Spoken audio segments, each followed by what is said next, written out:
Hello everyone, welcome back to my YouTube channel. तो आज की इस वीडियो में हम डिस्कस करेंगे एक टॉपिक क्लिनिकल टीचिंग स्ट्रेटेजीज़ के पार्ट 2 के बारे में। पार्ट 2 में हम देखेंगे कि नर्सिंग राउंड्स क्या होता है, कंसेप्ट मैपिंग क्या होता है, प्रोजेक्ट क्या होता है और डिबेट क्या होता है। तो स्टार्ट करते हैं आज का हमारा टॉपिक, जिसमें हम सबसे पहले डिस्कस करते हैं क्लिनिकल टीचिंग स्ट्रेटेजी में नर्सिंग राउंड्स के बारे में। Nursing rounds are a clinical teaching strategy in which nursing students, along with the teacher, visit patients into the ward to observe, discuss, and evaluate patient care.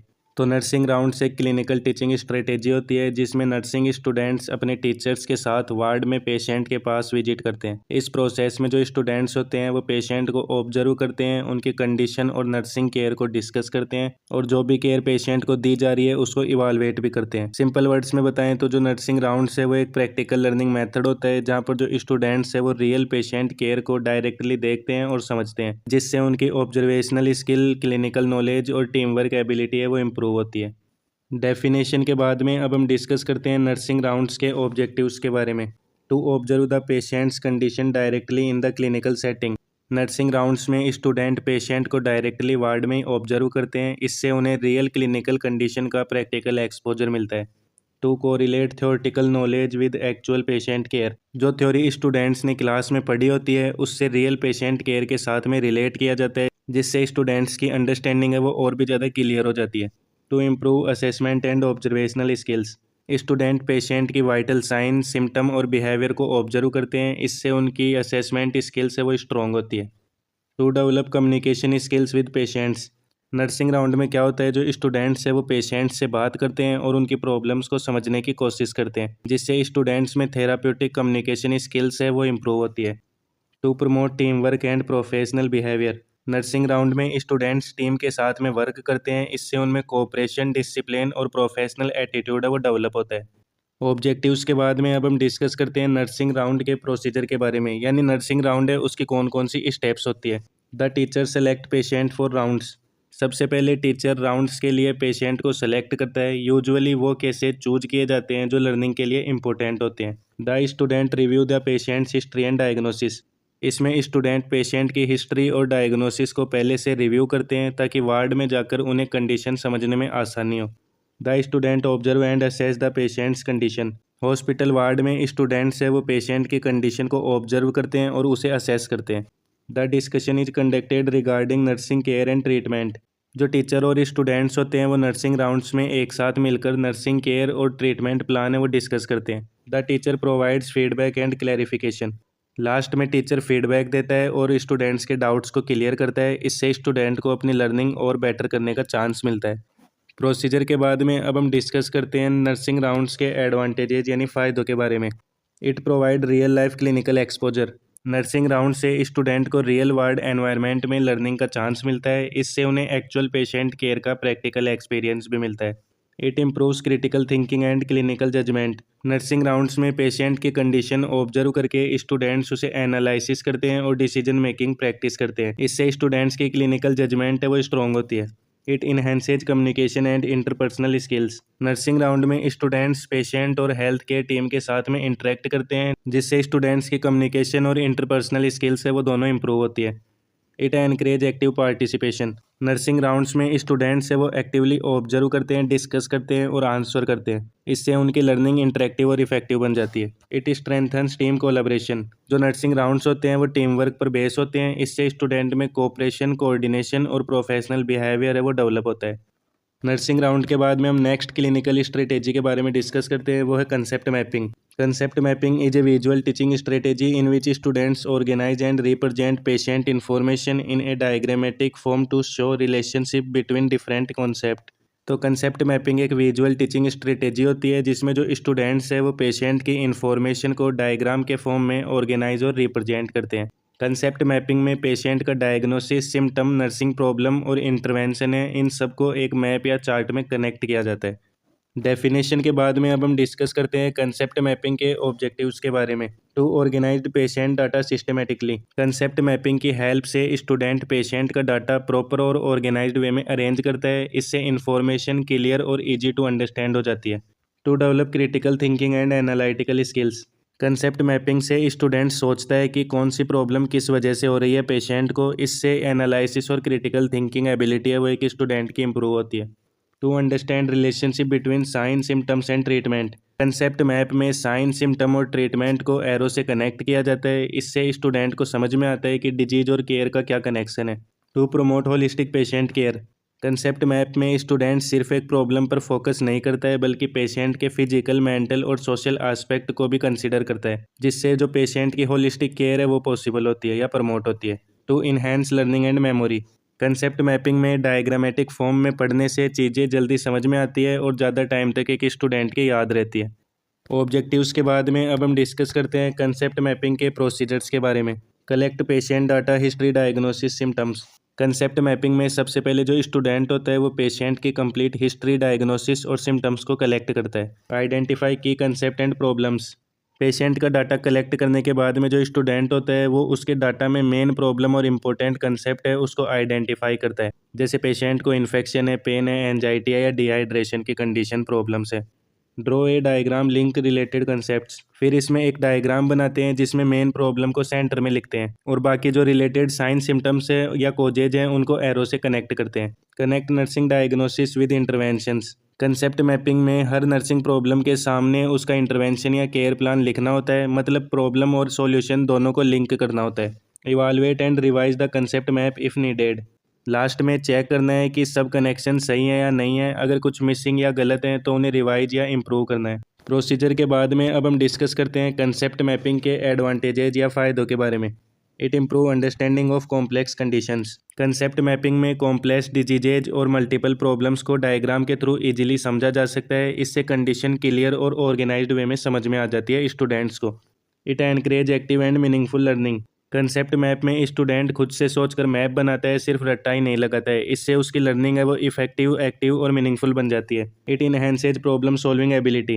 Concept map में जब problems और उनके connections clearly दिखते हैं तो solution plan करना easy हो जाता है। इससे स्टूडेंट्स की क्लिनिकल डिसीजन मेकिंग है वो स्ट्रॉन्ग होती है। It help in better retention of information. Concept mapping में डायग्रामेटिक लर्निंग से जो चीज़ें होती है वो ज़्यादा टाइम तक एक स्टूडेंट के याद रहती है। It promote integration of theory and practice. Concept mapping से क्या होता है, जो स्टूडेंट ने थ्योरी में पढ़ा है उसको उसे प्रैक्टिकली करने का मौका मिलता है। कंसेप्ट मैपिंग के बाद में हम डिस्कस करते हैं next clinical teaching strategy project के बारे में। Project is a teaching strategy in which student undertake a planned activity और research work to study a specific topic और प्रॉब्लम इन डिटेल। तो प्रोजेक्ट एक टीचिंग स्ट्रेटेजी होती है जिसमें स्टूडेंट्स किसी स्पेसिफिक टॉपिक या प्रॉब्लम पर प्लान एक्टिविटी या रिसर्च वर्क करते हैं। डेफिनेशन के बाद में अब हम डिस्कस करते हैं प्रोजेक्ट के ऑब्जेक्टिव्स के बारे में। To develop research and investigate skills. Project करते वक्त स्टूडेंट्स डाटा कलेक्ट, एनालिसिस और रिसर्च करते हैं। इससे उनकी रिसर्च और इन्वेस्टिगेशन स्किल्स है वो इम्प्रूव होती है। To promote independent learning. इसमें स्टूडेंट खुद से टॉपिक स्टडी करते हैं और इन्फॉर्मेशन को कलेक्ट करते हैं। इससे उनकी सेल्फ लर्निंग और कॉन्फिडेंस है वो दोनों डेवलप होते हैं। To enhance problem solving ability. Project में किसी प्रॉब्लम को आइडेंटिफाई करके उसका सॉल्यूशन ढूंढना होता है कि स्टूडेंट को, इससे उसकी क्रिटिकल थिंकिंग और प्रॉब्लम सॉल्विंग स्किल्स है वो इम्प्रूव होती है। To improve planning and organizational skills.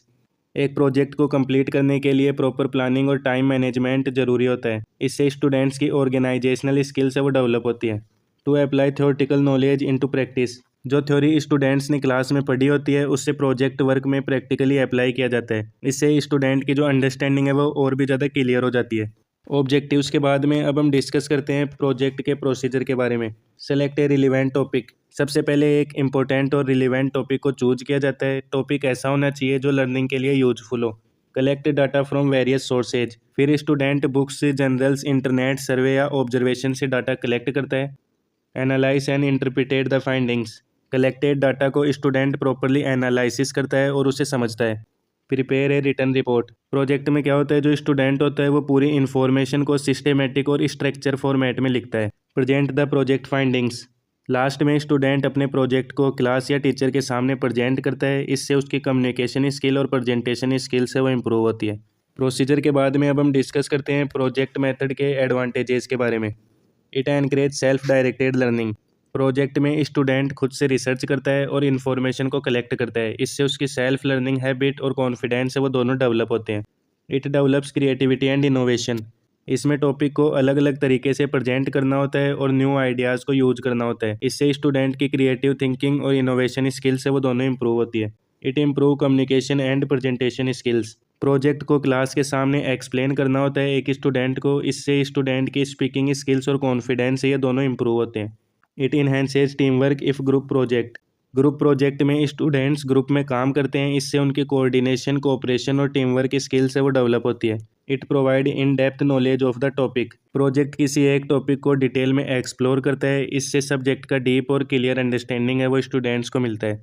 Project के बाद में अब हम डिस्कस करते हैं next clinical teaching strategy, debate के बारे में। Debate is a teaching strategy in which students discuss A controversial topic by presenting arguments for and against the issue. तो डिबेट एक टीचिंग स्ट्रेटेजी होती है जिसमें स्टूडेंट्स किसी कंट्रोवर्शियल या इंपॉर्टेंट टॉपिक पर डिस्कशन करते हैं। डिबेट्स में दो ग्रुप्स होते हैं जिसमें एक ग्रुप टॉपिक के फेवर में आर्ग्यूमेंट्स देता है और दूसरा ग्रुप टॉपिक के अगेंस्ट में आर्ग्यूमेंट्स है वो प्रेजेंट करता है। यानी डिबेट एक स्ट्रक्चर डिस्कशन होता है जहां दोनों साइड अपने लॉजिकल पॉइंट्स और एविडेंस के साथ में जो स्टूडेंट्स है वो अपनी बात रखते हैं। इससे स्टूडेंट्स की communication skills, critical thinking, confidence और लॉजिकल रीजनिंग एबिलिटी है वो इम्प्रूव होती है। डेफिनेशन के बाद में अब हम डिस्कस करते हैं डिबेट के ऑब्जेक्टिव्स के बारे में। To develop critical and logical thinking, debate में स्टूडेंट्स को अपने पॉइंट्स को लॉजिक और फैक्ट के साथ प्रूव करना होता है, इससे उनकी क्रिटिकल थिंकिंग और रीजनिंग एबिलिटी है वो स्ट्रॉन्ग होती है। To improve communication and speaking skills, debate में स्टूडेंट्स सबके सामने अपने आर्ग्यूमेंट्स को प्रेजेंट करते हैं, इससे पब्लिक स्पीकिंग और कम्युनिकेशन स्किल है वो एक स्टूडेंट की इम्प्रूव होती है। To enhance confidence in expressing opinions, debate से स्टूडेंट्स अपनी बात को कॉन्फिडेंटली और क्लियरली एक्सप्रेस करना सीखते हैं और उनका जो स्टेज फियर है वो धीरे धीरे कम हो जाता है। To broaden knowledge on various issues, debate के लिए टॉपिक पर एक स्टूडेंट को बहुत ज़्यादा रिसर्च करना पड़ता है, इससे स्टूडेंट्स का जनरल नॉलेज और सब्जेक्ट की अंडरस्टैंडिंग है वो इम्प्रूव होती है। To encourage active participation, debate में हर स्टूडेंट को डिस्कशन में पार्ट लेना होता है, इससे लर्निंग प्रोसेस इंटरेक्टिव और इंगेजिंग बन जाती है। ऑब्जेक्टिव्स के बाद में अब हम डिस्कस करते हैं डिबेट की प्रोसीजर के बारे में। सेलेक्ट ए रिलीवेंट टॉपिक, डिबेट करने के लिए सबसे पहले एक इम्पोर्टेंट और रिलीवेंट टॉपिक को चूज किया जाता है। टॉपिक ऐसा होना चाहिए जिसमें दोनों साइड से स्ट्रॉन्ग आर्ग्यूमेंट्स हो सकें। Divide student into two groups for and against, class को दो ग्रुप्स में डिवाइड किया जाता है, एक ग्रुप टॉपिक के फेवर में होता है और दूसरा ग्रुप टॉपिक के अगेंस्ट में होता है। Allow time for preparation, student को टॉपिक पर रिसर्च और प्रिपरेशन का टाइम दिया जाता है, वो अपने आर्ग्यूमेंट्स, एग्जाम्पल्स और फैक्ट है वो प्रिपेयर करते हैं। Conduct debate under teacher supervision, debate teacher की सुपरविजन में कंडक्ट होती है, हर ग्रुप अपने पॉइंट्स प्रेजेंट करता है और काउंटर आर्ग्यूमेंट्स देता है। Summarize and conclude the discussion, last में टीचर या मॉडरेटर है वो डिस्कशन का समरी और कंक्लूजन देता है, इंपॉर्टेंट लर्निंग पॉइंट्स है वो हाईलाइट किए जाते हैं। प्रोसीजर के बाद में अब हम डिस्कस करते हैं डिबेट के एडवांटेजेज यानी फ़ायदों के बारे में। It promote analytical and reasoning skills, debate में स्टूडेंट्स को टॉपिक को एनालिसिस करके लॉजिकल आर्ग्यूमेंट्स देने होते हैं, इससे स्टूडेंट्स की रीजनिंग और एनालिटिकल थिंकिंग है वो स्ट्रॉन्ग होती है। It improves public speaking ability, debate में सबके सामने अपने पॉइंट्स कॉन्फिडेंटली बोलने से स्टूडेंट्स की पब्लिक स्पीकिंग स्किल्स है वो इम्प्रूव होती है और स्टेज फियर है वो धीरे धीरे कम हो जाता है। It encourage respect for different view points, debate में स्टूडेंट्स दूसरी साइड के ओपिनियंस भी सुनते हैं, इससे रेस्पेक्ट और ओपन माइंडेड थिंकिंग है वो डेवलप होती है। It enhances team work and cooperation, group में मिलकर आर्ग्यूमेंट्स प्रिपेयर करने से स्टूडेंट्स में टीम वर्क और कोऑर्डिनेशन स्किल्स है वो इम्प्रूव होती है। It makes learning interesting and interactive, debate एक इंगेजिंग मेथड होता है, इसलिए लर्निंग बोरिंग नहीं होती है बल्कि इंटरेक्टिव और इंटरेस्टिंग बन जाती है स्टूडेंट्स के लिए। तो फ्रेंड्स, ये था हमारे क्लिनिकल टीचिंग स्ट्रेटेजीज़ का पार्ट 2। आई होप आप सभी को अच्छे से समझ में आया होगा। अगर आपको ये वीडियो हेल्पफुल लगती है तो वीडियो को लाइक, शेयर और हमारे चैनल को सब्सक्राइब करें। अगर आपका कोई डाउट है तो आप उसे कमेंट बॉक्स में ज़रूर शेयर करें।